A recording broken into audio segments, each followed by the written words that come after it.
Hi అండి, welcome back to my channel Palagiris Parivar 2026.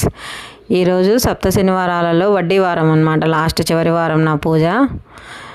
ఆ రోజు ప్రొద్దున్నే లేచి ఇండ్లు శుభ్రం చేసేసుకొని దేవుడికి కావాల్సినవన్నీ రెడీ చేసుకొని బయట ముగ్గులు వేసి కడపమాను పూజించుకొని ఆ దేవుడికి పూజకు కావాల్సినవన్నీ సిద్ధం చేసుకుంటున్నాను. అందులో మొదటిగా పిండి ప్రమిదలు 7 తయారు చేసేసి బియ్యం పిండి, బెల్లము, పాలు ఇవన్నీ వేస్ట్ చేస్తారు కదా. పిండి ప్రమిదలు చేసేసి 3 నామాలు పెట్టి పిండి ప్రమిదలు అన్నిటికీ దేవుడి దగ్గర తమలపాకులు అన్నీ పెట్టి వరుసగా అరేంజ్ చేశాను అనమాట. ఆ తర్వాత తులసిమాల, దేవుడికి తులసిమాల ఖచ్చితంగా ఉండాలి. ముడుపు కట్టాను కదా, ఆ ముడుపును ఎప్పటికైనా తిరుమలకు వెళ్ళి మేము వీలు చూసుకొని ముడుపు హుండీలో వేసేసి రావాలి.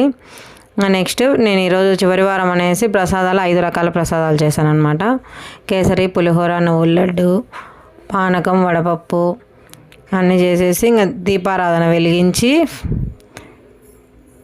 ధూపదీప నైవేద్యాలతో దేవుడికి హారతి ఇచ్చేసి టెంకాయ కొట్టి ఆ తర్వాత వ్రతం కథ విధానం అన్నీ చదివి చివరికి నా పూజ ఇలా ముగిసింది. సప్త శనివారాల వ్రతం మొత్తం 7 వారాలు కంప్లీట్ అయిపోయింది. ఇది 8వ వారం, వడ్డీ వారం.